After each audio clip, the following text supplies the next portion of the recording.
I'm going to start things off by doing something just a little bit different. I know we are here to celebrate the graduating class this morning, but they couldn't do it alone. So this time, if I get the class to stand up and turn around and face your family and friends.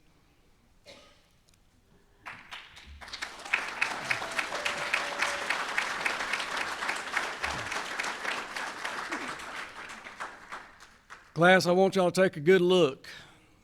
That is those that will support you through thick and thin, your good days, your bad days, the ones that you'll go home to at the end of a bad day of work, and will always make sure you're all right. So remember what they done to get you here, why you do this, and let's give them a hand for supporting you and helping you to get here.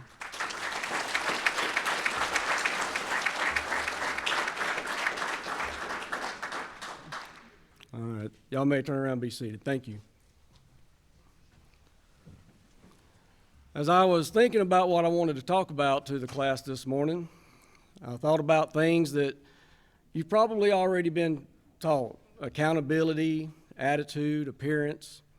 And I thought, what could I give you that's something different? So I thought about things that helped me throughout my career.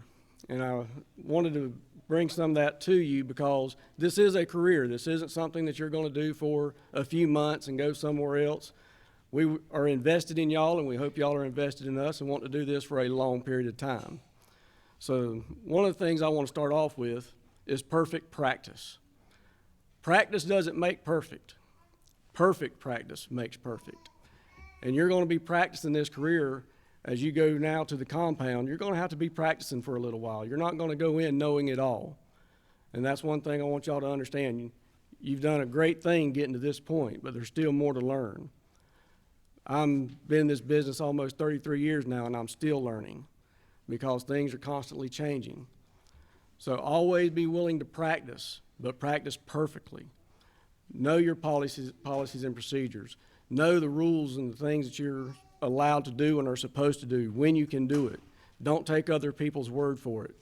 Become a master of your craft, just like any pro player in the sports field would do. Do that in this field because it is that important, and it will help you as you progress. The next thing is patience, and that's a big one. As humans, we are not endowed with patience most times, and as correctional officers, it can get even worse. So I always want to encourage you to practice patience, not only at work, because at work you need to de-escalate with inmates, correct? You have to have that professional form of communication, which you can't have if you've lost your patience and you lose your cool. But not only at work, but at home. Too many times I've seen officers that have had a bad day at work and they go home and they take it out on their family because they don't have anywhere else to take it out at. Can't do that. That family that you just applauded for helping you to get to this point, they're there to support you. So don't take your bad days out on them. Get you a hobby. Get you some way of releasing that and practicing relaxation so that you can have patience at work and at home. And always remember that they love you and don't deserve to be having their bad days taken out on them. The last one is perseverance. Anything that you do for any length of time, if it's a marriage, a relationship with a significant other, if it's a career, anything that's going to last for any length of time is going to have its ups and it's going to have its downs. You can't celebrate the good times and then want to run every time you have a bad time. You're going to have to persevere through that. So the times that things are down, remember the good times. If you don't like the way things are going today, stick around. Today or tomorrow, the next day, things will change. Things will get better.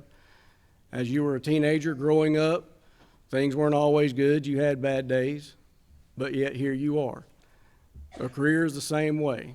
Work yourself through those bad days, come out on the other side, and things will be good. So don't just give up just because things get bad. Persevere and make it through. I want to talk to you about work-life balance.